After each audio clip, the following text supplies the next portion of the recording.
நாம் கடந்து செல்லலாம். ரோமர் 13ஆம் அதிகாரம் 11ஆம் வசனத்தை வாசிப்போம். ரோமர் 13ஆம் அதிகாரம் 11ஆம் வசனம்.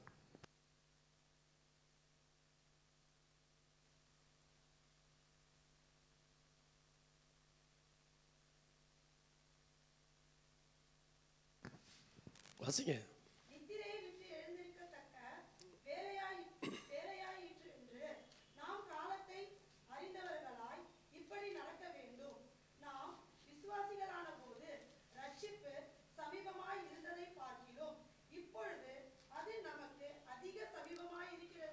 அல்லேலூயா, ஆமென் சொல்லுவோமா? நித்திரை விட்டு எழுந்திருக்கத்தக்க வேலையாயிற்றென்று நாம் காலத்தை அறிந்தவர்களாய். ஆமென் சொல்லுங்க. நித்திரை விட்டு எழுந்திருக்கத்தக்க வேலையாயிற்று. என்ன வேலையாயிற்று?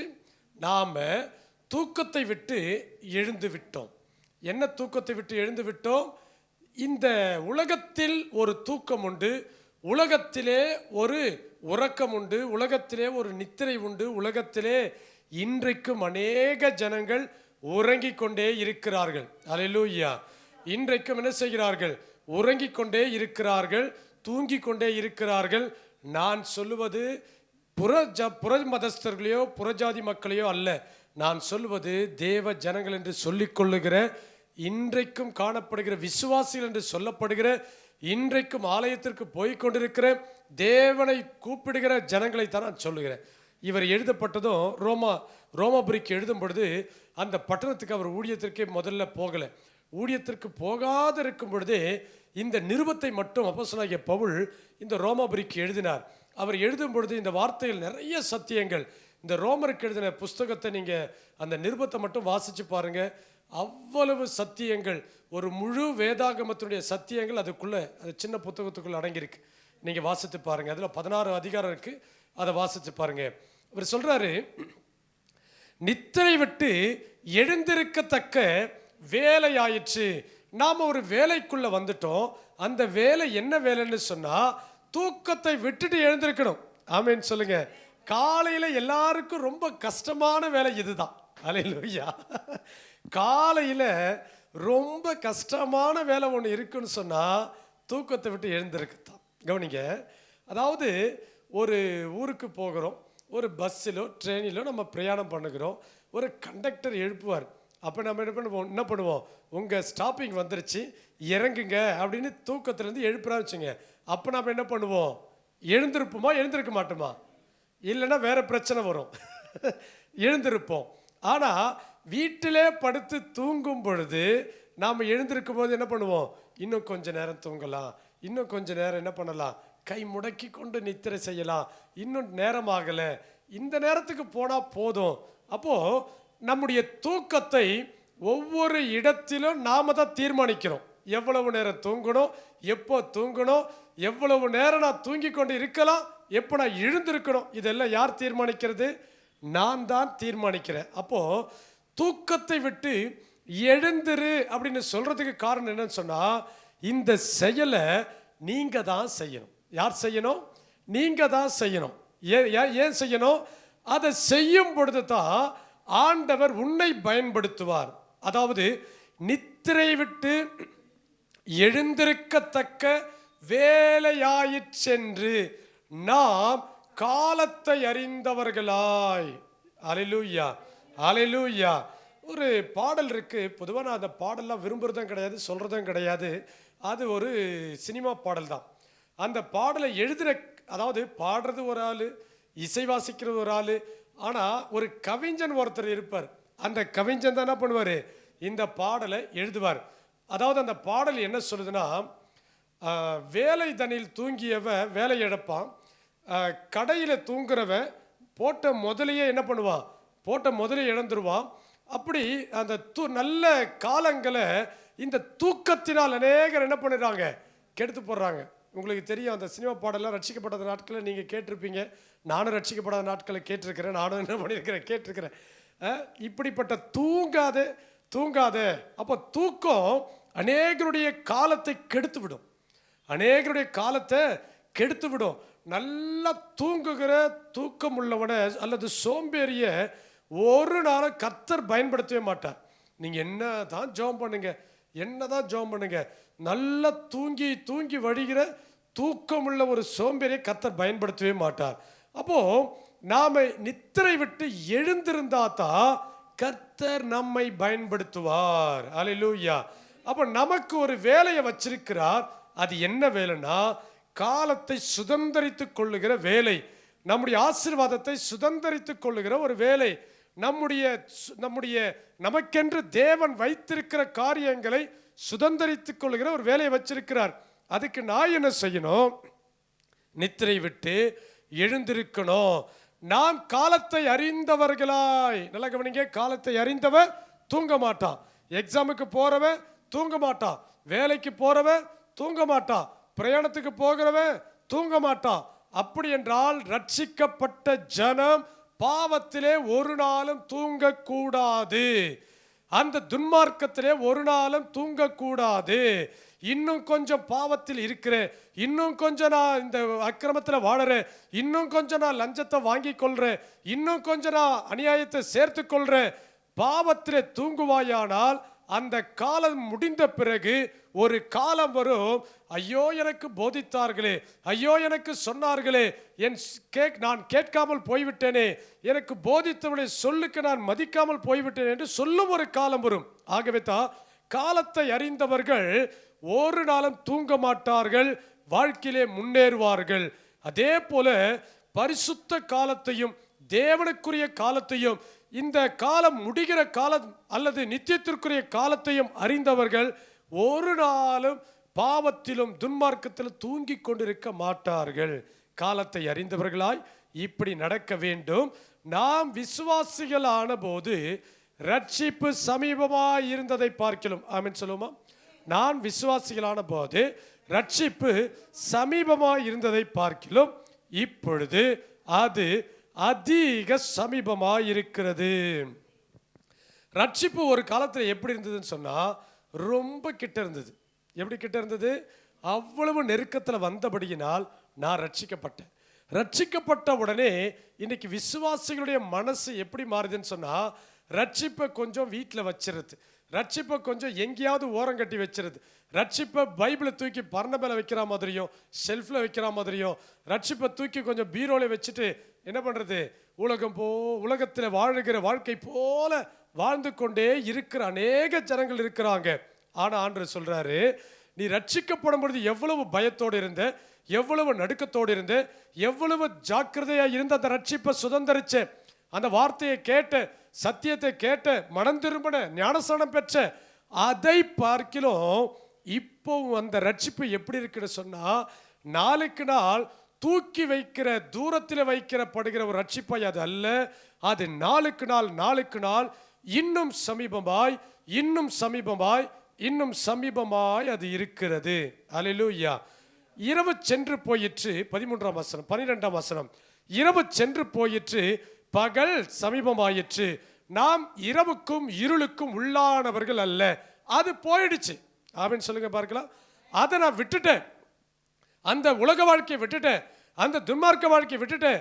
பகல் சென்று போயிடுச்சு, இருள் என்னவாயிடுச்சு? சமீபமாயிடுச்சு. இப்போ அவர் சொல்றாரு, அப்போஸ்தலனாகிய பவுல் சொல்லும் பொழுது, அந்தகாரத்தின் கிரியைகளை நாம் என்ன செய்யணும்? தள்ளி விட்டுட்டு, அந்தகாரத்தின் கிரியைகளை நான் தள்ளி விட்டுறணும். அல்லேலூயா. ஆண்டவரே, என்னிடத்துல இந்த அந்தகாரத்து கிரியை எடுத்து போடுங்க ஆண்டவரே. ஆண்டவர் எடுக்கவே மாட்டார், நீ இருண்டுவார். அல்லேலூயா, அல்லேலூயா. ஏசப்பா பிரசங்கம் பண்ணும்போது என்ன சொன்னார்? மனம் திரும்புங்கள், பரலோக ராஜ்யம். அப்போ நீ தான் செய்யணும். விழித்திருங்கள், யார் செய்யணும்? நான் தான் செய்யணும். இதை தொடாதனா அதை தொடக்கூடாது, இதை செய்யாதனா நான் தான் செய்யணும். அப்போ நான் செய்ய வேண்டிய காரியத்தை நான் செய்யாமல், ஆண்டவர் எனக்கு செய்யுங்க ஆண்டவரே, ஆண்டவரே என்னை நடத்துங்க ஆண்டவரே, என்னை கரம் பிடிச்சு நடத்துங்க. இல்லை, நீ செய்ய வேண்டியது முதல்ல செய், அதுக்கப்புறம் அவர் உன்னை கடம் பிடிப்பார். நீ ஒரு அடி எடுத்து வச்சு ஆண்டர்கிட்ட வந்தா 1000 அடி எடுத்து வச்சு உன் பக்கத்தில் வந்துடுவார். ஆண்டர்கிட்ட இருக்கிற நல்ல குணமே தான். அவரா வந்து உன்னை என்ன பண்ண மாட்டார்?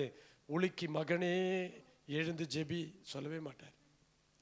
ஆனால் நல்லா கவனிங்க, ஆண்டவருக்கும் பிசாசுக்கும் வித்தியாசம் இருக்கு. எப்படி ஒரு மனுஷத்துல கிரியை செய்வான்னா, பிசாசு கேட்காமையே உள்ள வந்துருவான். கேட்காமே என்ன பண்ணுவான், உள்ள வந்துருவான். நிறைய பேர் சொல்லுவாங்க, எப்படிங்க இவனுக்கு பேய் பிடிச்சது, எப்படி இவனுக்கு இந்த பிசாசு பிடிச்சது, சாத்தா எப்படி பிடிச்சா அப்படின்னு சொன்னா, இவன் ஒரு இடத்துக்கு போயிருந்தா, சினிமா தியேட்டருக்கு போயிருந்தா, ஃப்ரெண்ட்ஸோட போயிருந்தா, அங்கே இவன் போயிருந்தா, அதான் பிடிச்சது. அங்கே அந்த சாமி கும்பிடுற இடத்துக்கு, அந்த விற்கிறதுக்கு முன்னால், அங்கே குறி சொல்கிறதுக்கு முன்னால் அந்த மந்திரவாதிகிட்ட போயிருந்தாங்க, சும்மா போயிருந்தாங்க, இவனை பிடிச்சிருச்சு. யாராவது கேட்டால் வரும், அந்த பிசாசு கேட்டால் வந்திருக்கோம், கேட்டே வராது. கேட்டுட்டு வர்றது, கேட்காம வர்றது தான் பிசாசு என்ன பண்ணிட்டு வந்துடும். ஆனால் பாஸ்டர் ஜெபிக்கும் போது அந்த பேய் அந்த மனுஷனையோ அந்த மனுஷியோ அலைக்கடிச்சிட்டு சென்று வெளியே போகும். அலைக்கடிக்கும். இயேசு கிறிஸ்துவிடத்தில் ஒரு மனுஷன் வந்து சொல்கிறான், இந்த பிசாசு என் மகன் என்ன பண்ணுது, அலைக்கடிச்சிட்டு தான் போவான். ஆனால் ஆண்டவர் எப்படின்னா, நீங்கள் ஒரு அடி எடுத்து வைக்காம அவர்கிட்ட வரவே மாட்டார். அல்லேலூயா. நீ தான் மனம் திரும்பணும், நீ தான் என்ன பண்ணணும், தேவ சமூகத்துக்கு வரணும், நீ தான் அவரை தேடணும், நீ தான் அவரை நோக்கி கூப்பிடணும். ஆண்டவர் அப்படிதான் வச்சிருக்கிறார். அவர் வரும் பொழுது எப்படி வருவார்னா, நீ கூப்பிடும் பொழுது பலத்த ஒரு சத்தத்தோடு தான் வருவார். இயேசு கிறிஸ்து ஞானஸ்நானம் எடுக்கும் பொழுது வானத்தில் ஒரு சத்தம் உண்டாயிற்று. அல்லேலூயா. அப்போஸ்தலர்கள் கூடி ஜெபிக்கும் பொழுது வானத்திலிருந்து ஒரு சத்தம் உண்டாயிற்று. அக்கினி ஊற்றப்பட்டது. அக்கினி நாவுகள் போல பிரிந்திருக்கிற நாவுகள் காணப்பட்டது. அப்போ அப்படிப்பட்ட ஒரு வல்லமை இறங்கி வரும். ஆனால் நாம் ஏதாவது தவறு செய்வோமானால், தொடர்ந்து செய்து கொண்டே இருப்போமானால், இயேசு கிறிஸ்துவினுடைய ஆவியானவர், பரிசுத்த ஆவியானவர் நம்மை விட்டு விலகுகிறதே தெரியாது. சவுல் ராஜாவை விட்டு விலகினார், சிம்சோனை விட்டு விலகினார் என்று சொல்லப்படுறதெல்லாம் நீங்கள் பார்த்தீங்கன்னா ஒன்றுமே தெரியாது, அப்படியே விலகிடுவார். இந்த ரெண்டு வித்தியாசம்தான் பிசாசுக்கும் மனுஷனுக்கும் உள்ள, பிசாசுக்கும் தேவனுக்கும் உள்ள வித்தியாசம். கவனிங்க, இங்கே சொல்லப்பட்டிருக்கிறது, இரவு சென்று போயிற்று, பகல் சமீபமாயிற்று, ஆகையால் அந்தகாரத்தின் கிரியைகளை நாம் என்ன செய்யணும், தள்ளிவிடு. அந்தகாரத்தின் கிரியைகளை தள்ளிவிடு, ஒளியின் ஆயுதங்களை தரித்துக்கொள். ஆமென் சொல்லுங்க பார்க்கலாம். ஒளியின் ஆயுதங்களை தரித்துக்கொள். களியாட்டும் வெறியும் வேசித்தனமும் காம விகாரமும் வாக்குவாதமும் பொறாமையும் உள்ளவர்களாய் நடவாமல் பகலிலே நடக்கிறவர்களாய் சீராய் நடக்க கடவோம். என்ன ஆசீர்வாதம் பார்த்தீங்களா? அப்ப பகல்ல நடக்கிறவங்க யாரா சொல்லப்பட்டிருக்கிறது? களியாட்டு, வேரி, வேசித்தனம், காம விகாரம், வாக்குவாதம், பொறாமை உள்ளவர்கள் எல்லாம் இரவுக்கும் இருளுக்கும் உள்ளவர்கள். ஆமென் சொல்லுங்க பார்க்கலாம். அல்லேலூயா. இவர்கள் இப்படி நடவாதவர்கள் தான் பகலிலே நடக்கிற பிள்ளைகள். அப்போ நீ என்ன செய்யணும்னா, இரவு சென்று போயிற்று, பகல் சமீபமாயிற்று, ரட்சிப்பு சமீபமாயிற்று, தேவன் சமீபமாய். அப்போ நான் எதை விரும்புறேன்னு சொன்னா, கர்த்தர் எனக்கு சமீபமாய் இருக்கணும், பகலுக்குரிய பிள்ளையாய் ரட்சிப்பு எனக்கு சமீபமாய் இருக்கணும், தேவன் எனக்கு சமீபமாய் இருக்கணும், அவர் என் பக்கத்திலே இருக்கணும். அல்லேலூயா. ஆமென் சொல்லுங்க பார்க்கலாம். கவனிங்க, உங்களுக்கு தெரிந்த நல்ல ஒரு மாமா நல்ல ஒரு பதவியில் இருக்கிறார் வச்சுங்க, ஒரு எம்எல்ஏவோ ஒரு எம்பியோ இல்லை ஒரு டிஎஸ்பியோ ஒரு ஐஜி, ஏதோ ஒரு பதவி, கலெக்டரோ ஏதோ ஒரு பதவியில் இருக்கிறாங்க. அவர் உங்கள் பக்கத்திலே நீங்கள் இருக்கீங்க. எப்படி இருக்கீங்க? எங்கே போனாலும், நீங்கள் கடைக்கு போனால் கூட என்ன பண்ணுறீங்க, அவர் பக்கத்திலே கூடவே போகிறீங்க. ஹோட்டலில் போய் உட்காந்து சாப்பிட்டா கூட அவர் கூடவே இருக்கீங்க. அவரும் நீங்கள் என்ன பண்ணல, விலகவே இல்லை, அவர் உங்கள் கூடவே இருக்கிறார். அப்போது எப்படி இருக்கும் உங்களுடைய மரியாதை? உங்களுக்கு மரியாதை எப்படி கொடுப்பாங்க ஜனங்க? உங்களை தனியாக கூப்பிட்டு எங்களுக்கு கொஞ்சம் ரெக்கமெண்ட் பண்ணுங்க, அந்த சார்கிட்ட கொஞ்சம் ரெக்கமெண்ட் பண்ணுங்க, எங்களுக்கு இவ்வளோ தேவை இருக்குது, இவ்வளோ பிரச்சனை இருக்குது, கொஞ்சம் ரெக்கமெண்ட் பண்ணுங்க. ஆனால் அதே மாமா தான், அதே சித்தப்பா தான், இல்லை அதே உங்கள் உறவினர் தான் கூட இல்லை. அவர் எங்கேயோ இருக்கிற, நீங்கள் எங்கே இருக்கீங்க? யாராவது உங்களை மதிப்பாங்களா? நான் சொல்கிறேன், ஒரு ஆளும் மதிக்க மாட்டான். அல்லேலூயா. நீங்கள் போய் உட்கார்றதுக்குள்ளே அந்த சீட்டை இன்னொருத்தன் வந்து பிடிச்சி உட்காருவோம். ஆனால் நீங்கள் ஒரு அதிபதி கூட, ஒரு அதிகாரம் உள்ளவர்களுக்கு கூட, உங்களை விட உயர்ந்தவங்க அல்லது பதவியில் பெரியவங்க, ஒரு நல்ல ஸ்தானத்தில் உள்ளவங்க கூட நிற்கும் பொழுது உங்களுக்கு தான் மரியாதை, உங்களுக்கு அது ஆசீர்வாதம் கிடைக்கும். ஆகவே தான் ரட்சிப்பு எனக்கு சமீபமாக இருக்கும் பொழுது எனக்கு எல்லா நன்மையும் கிடைக்கும், என்னை எல்லாரும் மதிப்பாங்க, எனக்கு எல்லா ஆசீர்வாதம் உண்டாகும். என் தேவன் என் பக்கத்தில், என் அருகில் இருப்பாரானால் நான் எல்லாவற்றிலும் ஆஸ்வதிக்கப்படுவேன். அல்லேலூயா, அல்லேலூயா. கவனிங்க, சங்கீதக்காரன் 25:9 சொல்லும் பொழுது, சங்கீதம் 25:9 வாசிங்க.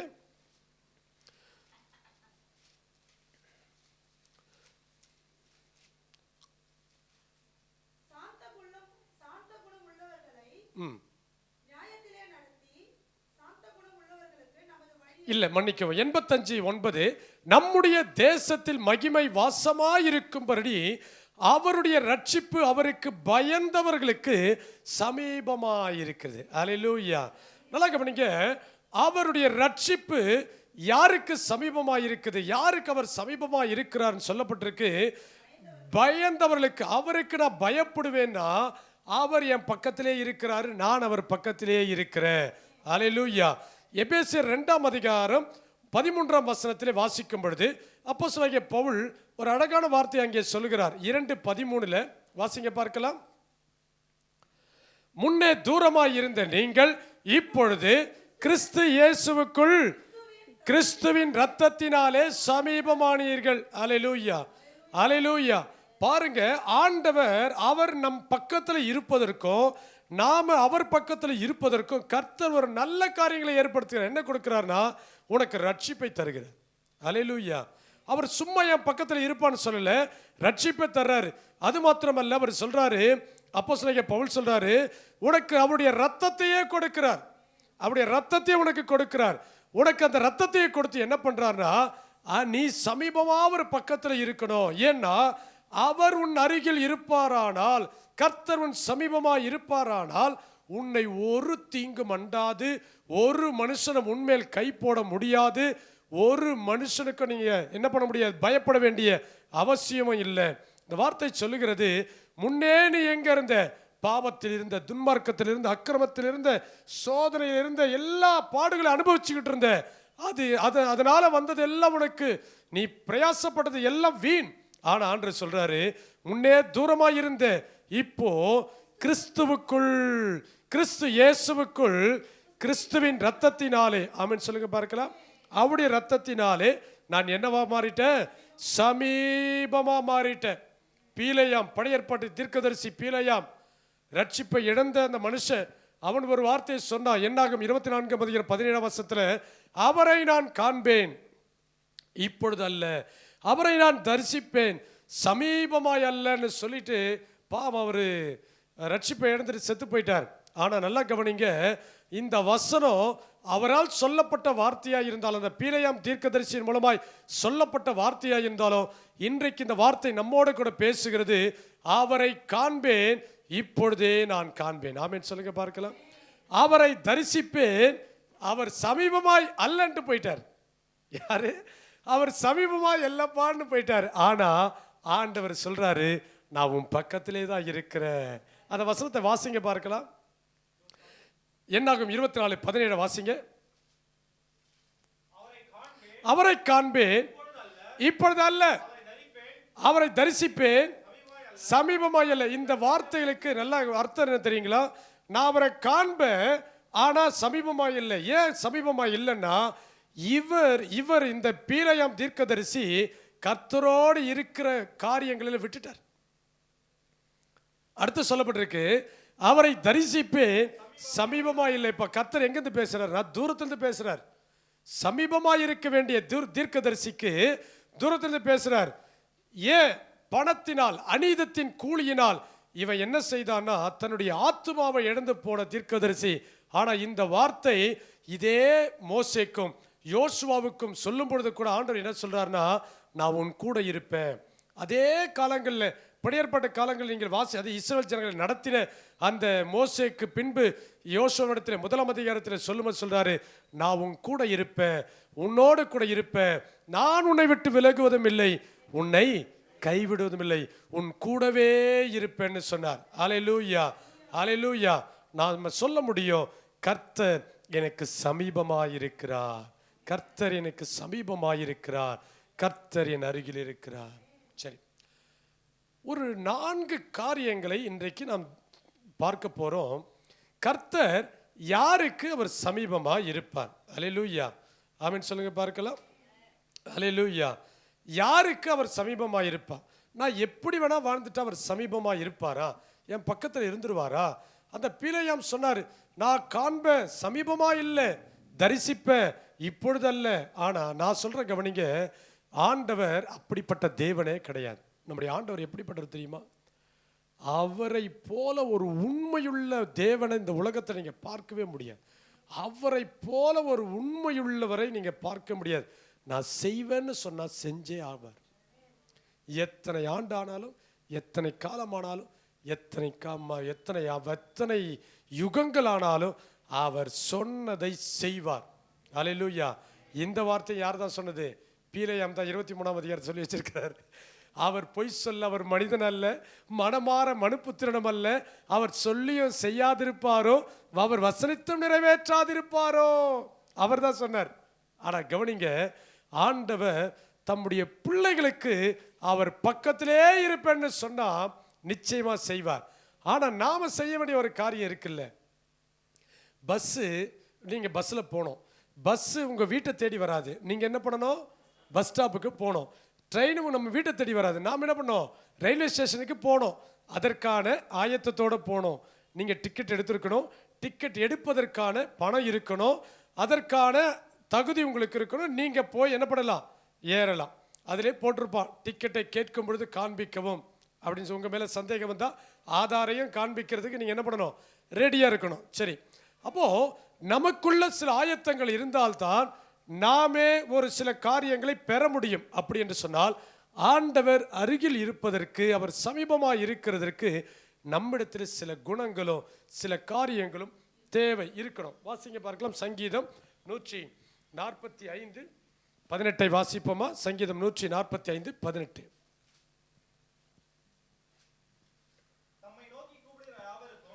தம்மை நோக்கி கூப்பிடுகிற யாவருக்கும், உண்மையாய் தம்மை நோக்கி கூப்பிடுகிற யாவருக்கும் கர்த்தர் சமீபமா இருக்கிறார். அல்லேலூயா. இது ரொம்ப பெரிய வேலையா? ரொம்ப சின்ன வேலை. என்ன சொல்றாரு? ஒரு நாள் நான் உங்களுக்கு சொல்றேன், சிஸ்டர், பிரதர், உங்களுக்கு நான் 1 லட்சம் ரூபாய் தரப்போறேன். கரெக்டா நாளைக்கு, இல்லை அடுத்த வாரம், இல்லை அதுக்கு அடுத்த மாதம், இன்ன நாளில், இன்ன தேதியில், இன்ன அந்த செகண்ட், அந்த டைமுக்கு நீங்கள் கால் பண்ணீங்கன்னா உங்களுக்கு 1 லட்சம் ரூபாய் தரேன்னு சொல்லிட்டு வச்சுங்க. நீங்கள் என்ன பண்ணுவீங்க?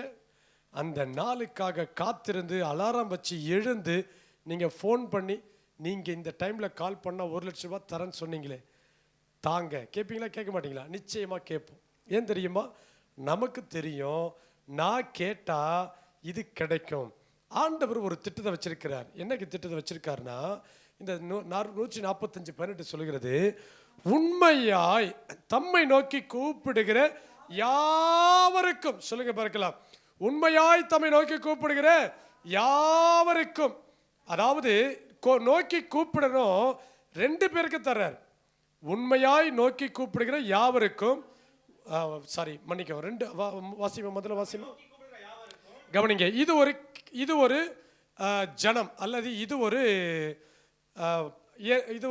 ஒரு ஜனங்கள், இது ஒரு காரியங்கள். சரி, அடுத்தது வாசிங்க. உண்மையாய், இங்க 2 ஜனங்கள் குறிப்பிடப்படுகிறது. அதாவது 2 கேரக்டர், 2 சுபாவம் உடையவங்க.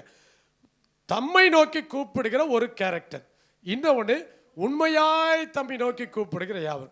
இப்போ 2 காரியம் மொத்துக்கும் ஆண்டவர் என்ன பண்றாருன்னா, பதில் கொடுப்பேன்னு சொல்லிட்டார். ஆமென் சொல்லுங்க. அல்லேலூயா. நான் அந்த வசனத்தை எடுத்துக்கிறேன். 145:18 கவனிங்க. தம்மை நோக்கி கூப்பிடுகிற யாவரும், 2வது சொல்லப்பட்டிருக்கிறது, உண்மையாய் தம்மை நோக்கி கூப்பிடுகிற யாவருக்கும் கர்த்தர் சமீபமாய் இருக்கிறார். கவனிங்க, உண்மையா தம்மை நோக்கி கூப்பிடுகிறவர்களுக்கும் தேவன் சமீபமாய் இருக்கிறார். உண்மையாய் தம்மை நோக்கி கூப்பிடுகிற யாவருக்கும் தேவன் சமீபமாய். 2 பேருக்கும் ஒரே ஆசீர்வாதத்தை தான் கர்த்தர் தர்றார். ஆனா யாரு நிலைச்சிருப்பான்னு சொன்னா, தம்மை நோக்கி கூப்பிடுகிறவன் எதுக்கு கூப்பிடுறான்னா, அவனுக்கு சோறு வேணும்னா கூப்பிடுவான். ஆண்டவரே எனக்கு ஒரு பிரச்சனை இருக்குன்னு கூப்பிடுவான். ஆண்டவரே எனக்கு ஒரு தேவை இருக்கு, எனக்கு ஒரு பணம் தேவை இருக்கு, எனக்கு ஒரு வேலை தேவை இருக்கு, எனக்கு ஒரு பதவி தேவை இருக்கு. அவன் தேவைக்கு மட்டும் கூப்பிடுகிறவன் தான் தம்மை நோக்கி கூப்பிடுகிற கூட்டம். ஆனால் இன்னொரு கூட்டம் இருக்கு, உண்மையாய் தம்மை நோக்கி கூப்பிடுகிற ஜனம்.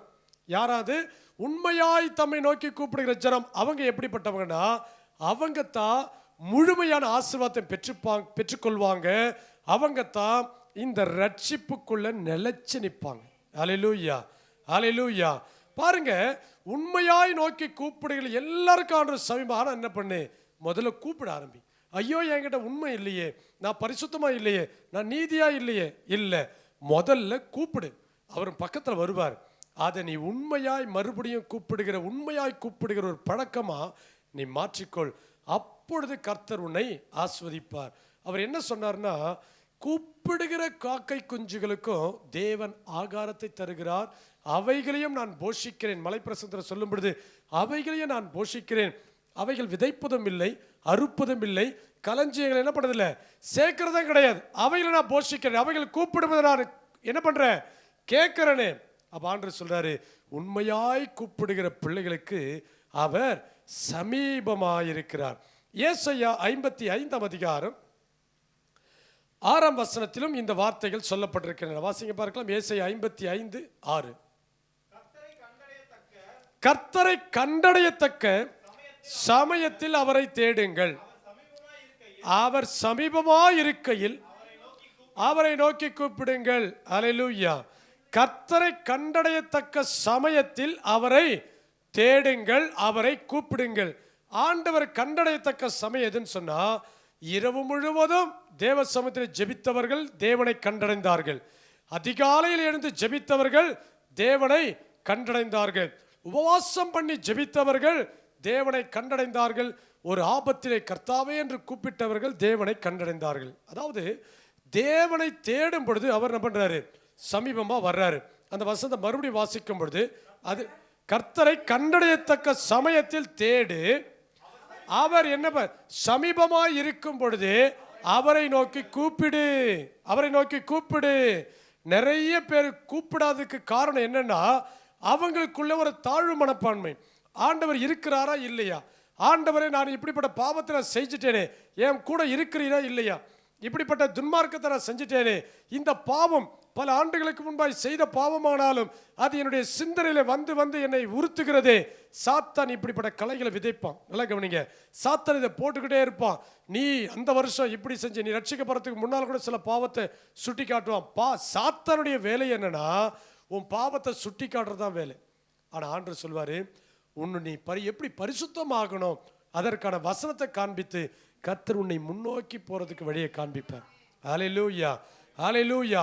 ஆகவே தான் நீ அவர் சமீபமாக இருக்கிறார்ல, அப்பவே நீ என்ன பண்ணு, அவரை நோக்கி கூப்பிடு. 1 யோவான் 3 அதிகாரம் 20 வசனம் சொல்லுகிறது, நம்முடைய இருதயமே நம்மை குற்றவாளிகள் என்று தீர்க்குமானால். என்ன சொல்லப்பட்டிருக்கு, நம்முடைய இருதயமே நம்மை குற்றவாளி என்று தீர்க்குமானால். அல்லேலூயா, பிரைஸ் லார்ட் சொல்லுவோமா? ஆமென் சொல்லுங்க பார்க்கலாம். கைகளை உயர்த்தி ஆமென்னு சொல்லுவோமா? எல்லாரும் கைகளை உயர்த்தி அல்லேலூயா, பிரைஸ் லார்ட். நம்முடைய இருதயமே நம்மை குற்றவாளி என்று தீர்க்குமானால், இதை மேற்கொண்டாதான் கர்த்தர் உங்க சமீபமா இருக்கிறத தெரிஞ்சு கொள்ள முடியும். குற்றம் சாட்டுறது யாரு, யாருடைய வேலை? சாத்தானுடைய வேலை. குற்றம் சாட்டுறது யாருடைய வேலை? ஏதாவது ஒரு காரணத்தை சொல்லுங்க பார்க்கலாம். சாத்தான் குற்றம் சாட்டுங்க, ஏதாவது நல்ல காரியத்தை எடுத்துட்டு வந்து குற்றமா சொல்லுவான். ஏதாவது ஒரு சம்பவம், யோபு, ஆண்டவரே நீர் அவனை வேலி அடைச்சு வச்சிருக்கிறதுனால தான் அவன் நல்லா இருக்கிறான், கொஞ்சம் வேலி எடுத்து பாரும், அப்பொழுது உம்மை தூஷிக்கிறானா இல்லையா பாரும். குற்றம் சாட்டுவான். பிசாசு என்ன பண்ணுவான், குற்றம் சாட்டுவான். ஆனா தேவன் ஒரு நாளும் குற்றம் சாட்டுகிறவர் அல்ல. அப்படி என்றால் தேவனுடைய பிள்ளைகளாகிய நாம் குற்றம் சாட்டுகிறவர்களாக இருக்கக்கூடாது. இன்னைக்கு நிறைய பேர் பண்ற தப்பு என்னன்னா இதுதான். அந்த வசனம் சொல்லுது, உங்களுடைய இருதயமே உங்களை குற்றவாளியாக தீர்க்குமானால். என் இருதயம் என்ன பண்ணக்கூடாது, தீர்க்கக்கூடாது. பிசாசு சொன்னா அதை நான் என்ன பண்ணணும், ஒதுக்கிட்டு போயிடணும். ஆனா ஆண்டவர் அப்போஸ்தலன் பவுல் சொல்றாரு, உங்களுடைய இருதயமே உங்களை குற்றவாளி என்று தீர்க்குமானால். ஏன் நீ உன்னை நீயே குற்றவாளி தீர்த்துக்கிற? அது பிசாசின் வேலை. நீ அந்த வேலை எடுக்காத. உன் இருதயத்தை ஆண்டவருக்கு நேரம் திருப்பு. உன் இருதயத்தை பரிசுத்தத்துக்கு நேராக திருப்பு. உன் இருதயத்தை தேவனுக்கு நேராக திருப்பி விடு. அதை ஒரு நாள் என்ன பண்ணாத, குற்றஞ்சாட்டும்படியாக வைக்காத. இன்னைக்கு நிறைய பேர் பரிசுத்தத்தை விட்டதுக்கு காரணம் என்ன தெரியுங்களா? நான் அந்த பாவத்தை செஞ்சுட்டேன் பாஸ்டர், நான் இந்த பாவத்தை செஞ்சுட்டேன் பாஸ்டர், அவங்களுக்கு நான் இந்த துரோகத்தை செஞ்சுட்டேன். அது செய்து விட்டு நீ மன்னிப்பை கேட்ட பின்பு தேவன் என்ன செய்கிறார்? அவைகளை, அந்த பாவங்களை அல்லது உன் பாவங்களை அவர் முதுகுக்கு பின்னாலே எரிஞ்சிடுறார், கடலின் ஆழத்தில் போட்டுறார், கிழக்கிற்கும் மேற்கிற்கும் எவ்வளவு தூரமோ அவ்வளவு தூரமாய் விளக்கிறார். நீங்களே போய் ஆண்டவரே இந்த பாவத்தை நான் செஞ்சப்பான்னு மறுபடியும் சொன்னா எப்பப்பா நீ செஞ்சேன்னு கேட்பார். அப்படிப்பட்ட ஒரு தேவன். அவரே உன்னை குற்றஞ்சாட்டல. அப்போ உன் மனசாட்சி ஏன் குற்றஞ்சாட்டணும்? எது குற்றஞ்சா? அப்போ கர்த்தரை விட்டு விலகிற அல்லது கர்த்தர் உங்க பக்கத்தில் அருகில் இருக்கிறத உணராத ஒரு சுபாவம் என்னன்னா, உங்களை நீங்களே குற்றஞ்சாட்டிக்கிறது. உங்களை நீங்கள் என்ன பண்ணுறது? நான் இந்த பாவத்தை செஞ்சுட்டேன், நான் இந்த அக்கிரமத்தை செஞ்சுட்டேன், இதுக்கு விரோதமாக, இந்த காரியத்துக்கு விரோதமாக நான் பேசிட்டேன், இந்த காரியத்துக்கு விரோதமாக நான் செஞ்சுட்டேன். நிறைய பேருடைய குற்றஞ்சாட்டுறது சர்ச்சில் சில அதாவது குற்ற உணர்வுகள், தங்கள் இருதயத்திலே தங்களை குற்றம் சாட்டி கொள்ளுகிற சில காரியங்களை சொல்கிற கவனிங்களேன். ஒரு விசுவாசிக்கு சண்டைனா, ஐயோ நம்ம அவங்கள்ட்ட இப்படி பேசிட்டோம், மனந்திறந்து போய் அவங்ககிட்ட மன்னிப்பு கேட்டால் உடனே அந்த உங்கள் மனசாட்சி குற்றஞ்சாட்டது பற்றியா அது போயிடும். அதை செய்யறது கிடையாது. நிறைய பேர் என்ன செய்யணும்? நேரடியாக போயிட்டு வாயை திறந்து, நான் உங்களுக்கு விரோதமாக பேசியிருந்தா, நான் உங்களுக்கு விரோதமாக சர்ச்சில் ஏதாவது நான் செஞ்சிருந்தா, சபையில் போதகரிடத்திலோ மூப்பரிடத்திலோ அல்லது ஏதோ ஒரு காரியத்தை நான் செஞ்சிருந்தா என்ன மன்னிச்சிருங்கன்னு கேட்டுட்டீங்கன்னு வச்சுங்களேன், உங்கள் இருதயம் உங்களை குற்றஞ்சாட்டாது. நீங்கள் ஆண்டவர் பக்கத்தில், உங்கள் பக்கத்தில் இருக்கிறத உணர்வீங்க. அல்லேலூயா, அல்லேலூயா. நிறைய பேர் பண்ணுற தப்பு இதுதான். நான் இதை செய்யலையே. நிறைய பேர் இன்னொரு காரியத்தை செய்கிறாங்க. என்னன்னா, இந்த காணிக்க தசமபாகம் கொடுக்கும் பொழுது அது உங்களுக்கு குற்றம் சாட்டிக்கிட்டே இருக்கும், இது கொடுக்கலையே. ஆனால் பாஸ்டர்கிட்ட வந்து, எனக்கு ஒரு பாஸ்டர் இல்லை, ஒரு பரிசுத்தவன் என்னை சொல்லி கொடுத்த காரியம். நான் சென்னைக்கு வரும்பொழுது 1000 ரூபாய் சம்பளம். எவ்வளோ சம்பளம்? நான் சென்னைக்கு வரும்பொழுது மாத சம்பளம் 1000 ரூபாய். அதை வச்சு தான் நான் சாப்பிடணும், அதை வச்சு தான் உடுத்தணும், அதை வச்சு தான் நான் என்னுடைய தேவைகளை பார்க்கணும், சோப்பு சீப்பு எல்லாத்தையும் அதை வச்சு தான் வாங்கணும். எவ்வளோ? 1000 ரூபாய். எனக்கு ஒரு நாளைக்கு ஒரு வேலைக்கு 10 ரூபான்னு எடுத்தால் கூட, சாப்பாடு செலவு 10 ரூபான்னு எடுத்தால் கூட 3 வேலைக்கு எவ்வளோ ஆச்சு? 30 ரூபா. ஒரு மாதத்துக்கு எவ்வளோ ஆச்சு? எனக்கு பாஸ்டிங் எடுத்தால் எடுத்துருவேன். ஆனால் சாப்பிடாமல் இருந்தால் மனசு உறுத்திக்கிட்டே இருக்கும். நம்ம காலையில் சாப்பிடல, மத்தியானம் சாப்பிடல, போய் சாப்பிடணும்னு தோணிக்கிட்டே இருக்கும். அப்போது 900 ருபீஸ் வந்து சாப்பாடுக்கே போய்டும், மீதி 1000 ரூபாய். அப்போ பாருங்கள், அவர் சொன்னார், அங்கிள் நான் இந்த மாதிரி எப்படி நான் தசமபாகம் கொடுக்கறது? அப்போ அவர் சொன்னார், நீ வாங்குகிற காசில் உன்னுடைய தேவை ஒன்று இருக்க தான் செய்யுது, இது ஆண்டவருக்கு என்ன பண்ணு தெரியும். ஆனால் நீ 10ல் 1 பகுதி அல்லது 100ல் 10 பகுதி நீ கொடுக்கலாம் கூட பரவாயில்ல. ஆண்டவருக்கு உண்மையாக, ஆண்டவரே நான் என்னுடைய வருமானம் என்னுடைய காரியங்கள் தான் தான்ப்பா, ஒரு 5% என்னால் 10% கொடுக்கணும், ஒரு 5% கொண்டு போய் தேவனிடத்தில் கொடுத்துரு. அவர் எனக்கு சொல்லிக் கொடுத்த காரியம் இதெல்லாம் வந்து சில காரியங்கள் மனசில் உறுத்தும். நிறைய பேர் பாருங்கள், சில கிராமங்கள் இருக்கிற பெந்தேகோஸ்தே சபைக்கு நான் சொல்கிறேன், ஏன்னா அங்கே கிராமங்களில் நான் அதிகமாக ஊழியம் செஞ்சுருக்கிறேன். காணிக்கை வர்ற வரைக்கும் அந்த விசுவாசிங்க உள்ளே வரமாட்டாங்க. காணிக்கை போடுகிற வரைக்கும் விசுவாசிங்க உள்ளே வரமாட்டாங்க சர்ச்சுக்குள்ளே. காணிக்கை ஆராதனை காணிக்கை பாட்டு முடிஞ்ச பிறகு வருவாங்க. அது அவங்களுக்கு குற்றம் சொல்லலை, அவங்களுக்கு இது அறியாமல், இது தெரியல. ஐயோ காணிக்கை எடுத்துகிட்டு போலியா எல்லாரும் என்னது முதல்ல இந்த நீற்றத்தை எடுக்கவே கூடாது. அது ஒரு பாஸ்டர் ஒரு ஊழியக்காரர் சொன்னார், அதாவது காணிக்கை கொடுக்கப்படணுமே ஒழிய என்ன பண்ணக்கூடாது, வாங்கக்கூடாது. சரி, அது ஒரு டாக்டரின், அது போட்டோம். இப்போது இந்த காணிக்கை போடுறதுக்கு அந்த காணிக்கை பாடல் பாடுவதற்கு வரைக்கும் அவங்க என்ன பண்ணுறதில்ல, ஆலயத்துக்குள்ளே வர்றதில்லை. பாஸ்டர் காணிக்கை பற்றி பேசுவார், தசமபாகத்தை பற்றி பேசுவார். அவங்கெல்லாம் ஐயா தசமபாகம் ஐயான்னு கொண்டு வந்து கொடுக்கும்போது பக்கத்தில் இருக்கிற விசுவாசிக்கு என்ன இருக்கும், ஐயோ நம்ம கொடுக்கலையே. இப்படிப்பட்ட சில குற்ற உணர்வுகள் அவங்க தேவன் பக்கத்தில் இருக்கிறத மறந்துடுறாங்க, தேவன் பக்கத்தில் இருக்கிறத உணராமல் போயிடுறாங்க. நல்லா கவனிங்க, உங்கள் இருதயமே உங்களை குற்றவாளியை தீர்க்க விடாதீங்க. அதுக்கு என்ன தீர்வு செய்யணுமோ அதை செஞ்சுருங்க. பேசுங்க, பாஸ்டரோட போய் பேசுங்க. ஐயா எனக்கு 10,000 தான் சம்பளம், நான் மாதம் 200 தான் கொடுப்பேன், 100 தான் கொடுப்பேன். சம்மதனா சர்ச்சைக்கு வரேன், இல்லைன்னா தான் பண்ணுறேன். சொல்லுங்க பாஸ்டர், இன்னொரு சர்ச்சைக்கு நான் போகிறேன். இது நிறைய பேர் என்ன பண்ணுறதில்ல, வெளிப்படையாக தன்னுடைய ஆத்துமாவில் ஒரு தீர்மானம் எடுத்து, இருதயத்தில் தீர்மானம் எடுத்து, எந்த அளவிற்கு இருதயத்தை லகுவாக வச்சுக்கிறீங்களோ அந்த அளவுக்கு நீங்கள் ஆண்டவர் பக்கத்தில் இருக்கிறத உணருவீங்க. அல்லேலூயா. அது வந்து காணிக்கை மாத்திரமல்ல, மற்ற விசுவாசிகள் மாத்திரமல்ல, நிறைய காரியங்கள். சபையில் கோச்சிக்கிட்டு இன்னொரு சபைக்கு போகிறது, சபையில் போதகருக்கு இது போதகரோடு மூப்பர்களோடு இந்த காரியம் எங்களுக்கு சரியில்லை, ஆகவே இப்படிப்பட்ட காரியங்களை நான் என்ன பண்ணுறேன், நான் ஒழுங்கில்லாமல் ஆண்டுடைய சமூகத்தில் அவங்க என்ன பண்ணுறாங்க, விலகி போயிடுறாங்க. அல்லேலூயா. என்ன பண்ணுறாங்க, விலகி போகிறாங்க. ஏன் விலகி போகிறாங்கன்னா, அவங்களுக்கு அந்த சபையில் உள்ளவர்களுக்கும் ஒரு நல்ல ஒரு இருதயம், பக்குவப்பட்ட இருதயம் இல்லை. ஆமென் சொல்லுங்க. அல்லேலூயா, அல்லேலூயா. அப்போது அவர் சொல்கிறாரு 1 யோவான் 3:20 நம்முடைய இருதயமே உன்னை என்ன பண்ணக்கூடாது, குற்றவாளின்னு தீர்க்கக்கூடாது. அப்படி குற்றவாளின்னு தீர்த்தா, உன்னுடைய இருதயமே குற்றவாளின்னு தீர்த்தா, நீ தேவன் அருகில் உன்னோடு கூட இருக்கவே முடியாது. அந்த சுபாவத்தை முதல்ல மாத்திருங்க. பாருங்க, என்னாகும் 12 7 என்னாகும் 12 7 ஆண்டவர் மோசேயை பார்த்து சொல்வார், இவன் என் வீட்டில் எங்க உண்மையுள்ளவன். ஆமென் சொல்லுங்க. மோசே பார்த்து என்ன சொன்னார், மோசே என் வீட்டில் எங்கோ உண்மையுள்ளவன். எங்க உண்மையுள்ளவன்? அவன் குடும்பத்தில் கிடையாது, அவன் குடும்பத்தில் விட்டுருங்க, சபையில் கிடையாது, அதை விட்டுருங்க. அவர் தேவனுடைய வீடு, தேவன் கொடுத்த பொறுப்பு. உங்களுக்கு என்ன தேவன் கொடுத்திருக்கிறார்? இந்த சபையில், இந்த ஊழியத்தில், இந்த காரியங்களில், தேவனுக்குரிய காரியங்களில் நான் எந்த அளவுக்கு உண்மையாக இருக்கிறேன். அப்போது என்னுடைய இருதயத்தை நான் சரியாக வச்சிருந்தா கர்த்தர் என் பக்கத்திலே இருப்பார். இந்த மோசே எப்படிப்பட்டவர் தெரியுமா? இந்த ஜனங்க முறுமுறுத்தா கூட ஆண்டவரை போய் சொல்லிடுவார், ஆண்டவரே இந்த ஜனங்க முறுமுறுக்கிறாங்க ஆண்டவரே, என்னை கல்லெறிய பார்க்குறாங்க ஆண்டவரே.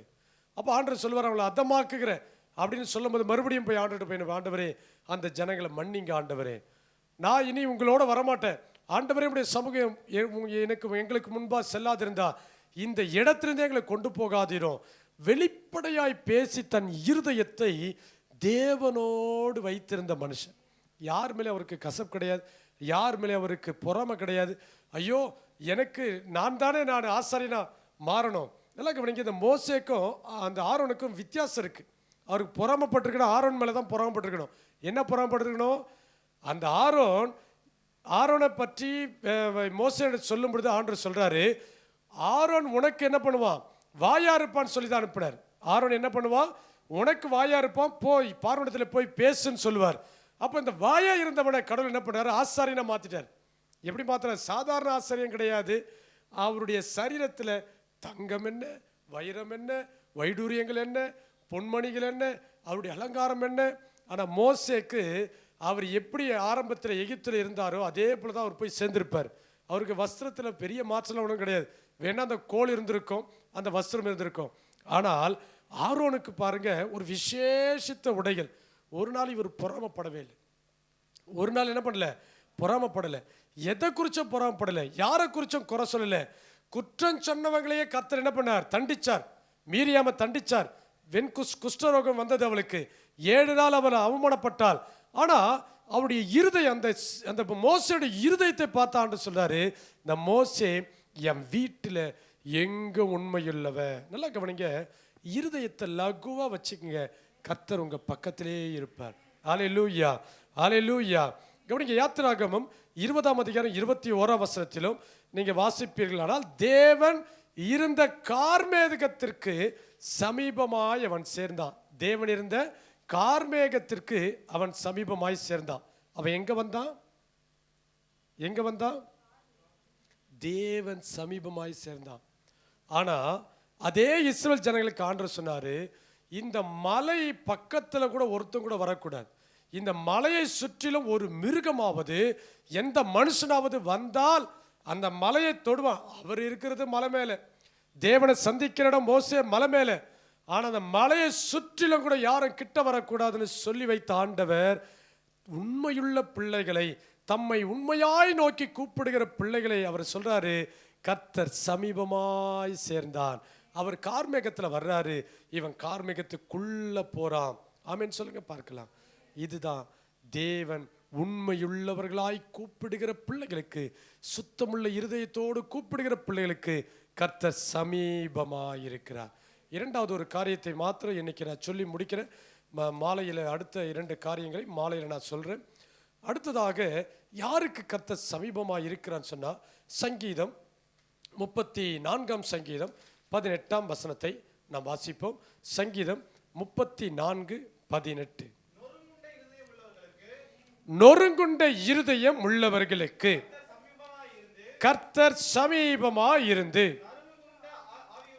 நறுங்குண்ட ஆவியுள்ளவர்களை ரட்சிக்கிறார். ஆமென் சொல்லுங்க பார்க்கலாம். அல்லேலூயா.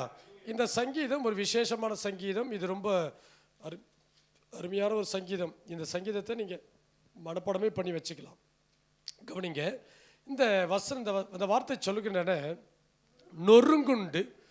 நொறுங்குண்ட இருதயம் உள்ளவர்களுக்கு கர்த்தர் சமீபமாயிருக்கிறார், நறுங்குண்ட ஆவியுள்ளவர்களை ரட்சிக்கிறார். அல்லேலூயா. யாருக்கு கர்த்தர் சமீபமாய் வருகிறார், யாருக்கு கர்த்தர் ரட்சிப்பை தருகிறார் என்றால் நொறுங்குண்ட மக்கள். ஆமென் சொல்லுங்க. யார் நொறுக்கப்படுகிறாங்கன்னா, இந்த உலகத்தில் அநியாயக்காரர்கள் மூலமா மக்கள் நொறுக்கப்படுகிறாங்க, அல்லது தீங்கு செய்கிற மனிதர்கள், பொறாமை பிடித்த மனிதர்கள், சாதாரண மனிதன், தேவனுக்கு உண்மையாக இருக்கணும்னு நினைக்கிற அப்படிப்பட்ட மனிதர்களை என்ன பண்ணுறாங்க, நொறுக்குகிறாங்க. குறிப்பாக நீங்கள் செய்கிற காரியங்கள் கர்த்தருக்கு பிரியமாக இருக்கணும்னு சொன்னால் பிசாசு உங்கள் மேலே பொறாமப்படுவான். அப்போ தான் உங்கள் மேலே என்ன பண்ணுவான், ஒரு சோதனையை அனுப்புவான்.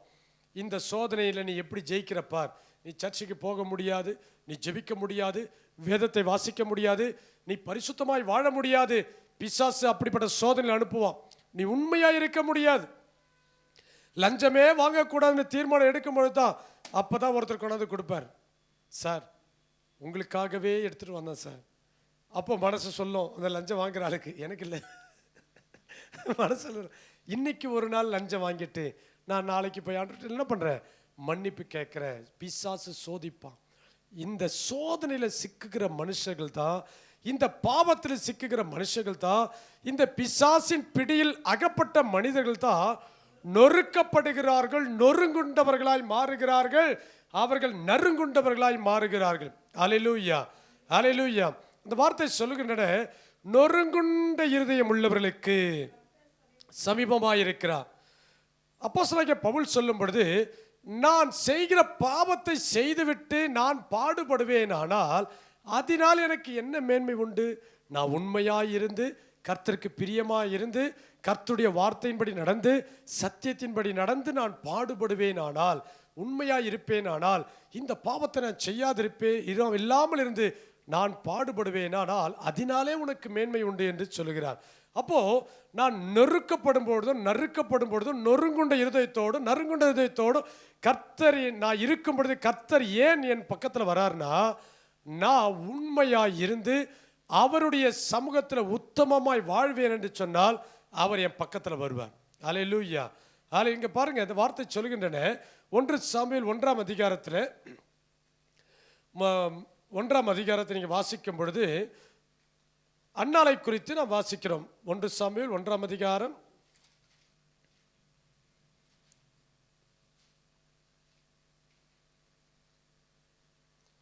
12:13 மன்னிக்கவும், நீங்க 10 முதலே வாசிக்கலாம். அவள் போய் மனங்கசந்து மிகவும் அழுது, இந்த சம்பவம் நமக்கு நல்லா தெரியும். அவள் மனங்கசந்து அழுதாள். அவளுக்கு என்ன பிரச்சனை? சாப்பாடு இல்லையா? அவளுக்கு என்ன பிரச்சனை? உடுத்த துணி இல்லையா? நல்ல கணவன். அவனே சொன்னான், 10 பிள்ளைகளை பார்க்கல, நான் உனக்கு விசேஷம் இல்லையா, ஏமா கலங்குற? ஆனால் இன்னைக்கு மாமியார் கணவெல்லாம் சேர்ந்து அடுத்த கல்யாணத்துக்கு ஏற்பாடு பண்ணி அடுத்த, ஏன்னா இந்த அம்மாவுக்கு குழந்தை இல்லை. அப்போது இவரே இவ்வளோ ஆறுதல் கொடுக்குறார். ஆனால் நம்மளுடைய உள்ள என்ன பண்ணலை, அடங்கலை. மனங்கசந்து மிகவும் அழுது தேவ சபத்துக்கு ஓடி வர்றா. 11ஆம் வசனம் சொல்லுது, கர்த்தாவே அவ என்ன சொல்றானா, நான் சிறுமைப்பட்டிருக்கிறேன், நான் நொறுக்கப்பட்டிருக்கிறேன், நான் நொறுங்குண்ட இருதயத்தோடு இருக்கிறேன். அவ சொல்றா, என் சிறுமையை கண்ணோக்கி பாரும். அல்லேலூயா. அந்த சிறுமை அவளை என்ன பண்ணுச்சுன்னு சொன்னா, 12ஆம் வசனம், கர்த்தருடைய சந்நிதியில் வெகு நேரம் விண்ணப்பம் பண்ண வைத்தது. வெகு நேரம் அவளுடைய சிறுமை, அவளுடைய அவமானம், அவள் நொறுக்கப்பட்ட நொறுக்குதல், அவளுடைய குடும்ப சூழ்நிலை, அவள் இருக்கிற நிலைமை அவள் என்ன பண்ணது, அதிக நேரம் தேவ சமூகத்தில் அங்க இருக்க வைத்தது. அவள் சொல்றா 13ஆம் வசனத்துல, அன்னாள் தன் இருதயத்திலே பேசினார். அல்லேலூயா. சந்தோஷமா இருக்கிற எப்படி பேசுவான் தெரியுமா? சந்தோஷமா இருக்கிற எப்படி பேசுவான்? நல்ல வாயை திறந்து என்ன பண்ணுவாங்க?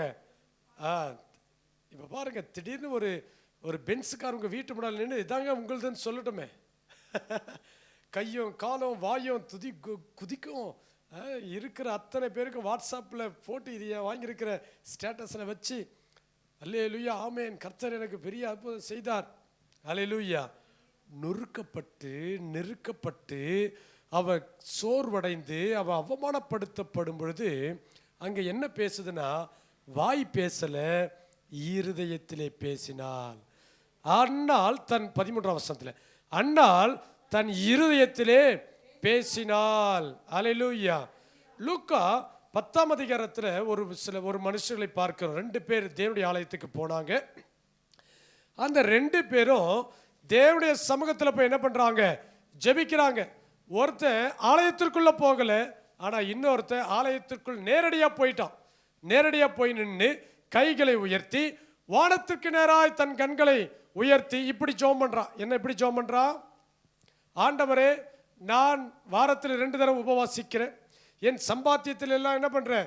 தசோபாகம் கொடுக்கிறேன். அது மாத்திரமல்ல, எனக்கு இந்த ஆயக்காரனை போல இந்த பாவத்தை நான் எந்த பாவத்தை நான் செய்யறது கிடையாது. நான் உண்மையுள்ளவன், நான் யோக்கியமுள்ளவன், நான் நீதிமான், நான் புண்ணியம் செய்கிறவன் சொல்லி ஆண்டவர்கிட்ட போய் நின்னான். ஆனா வேதவசனம் சொல்லுகிறது, என்னுடைய நீதியெல்லாம் அழுக்கான கந்தை. என்னுடைய நீதியில் எப்படி இது? என்னுடைய நீதியை நான் எங்க கொண்டு போகக்கூடாது? அங்க கொண்டு போகக்கூடாது. ஆண்டவர் எவ்வளவு பரிசுத்தமானவர்! அவரை விட நீ பரிசுத்தமானா? அவரை விட நீ நீதிமானா? அவரை விட நீ உண்மையுள்ளவனா? அவரை விட நீ கொடுக்கிறவனா? அவரை விட நீ பெரிய நீதி உள்ள காரியத்தை செஞ்சிட்டியா? அவர்கிட்ட நான் என்ன பண்ணக்கூடாது? ஆண்டவரே, நான் இதை செய்கிறேன், அதை செய்கிறேன் இல்லை. ஆண்டவர் எதை எதிர்பார்க்கிறார்னா, இன்னொரு மனுஷன் வந்தான். அவன் தன் கண்களை வானத்துக்கு ஏறெடுக்க துணியாமல் தன் மார்பிலை அடித்து கொண்டு, பாவியாகி என் மேல் கிருபையாயிரும். அவன் என்ன சொன்னா? அந்த ஆயக்காரனை குற்றம் சாட்டவே இல்லை. அந்த ஆயக்காரனை குற்றம் சாட்டவே இல்லை.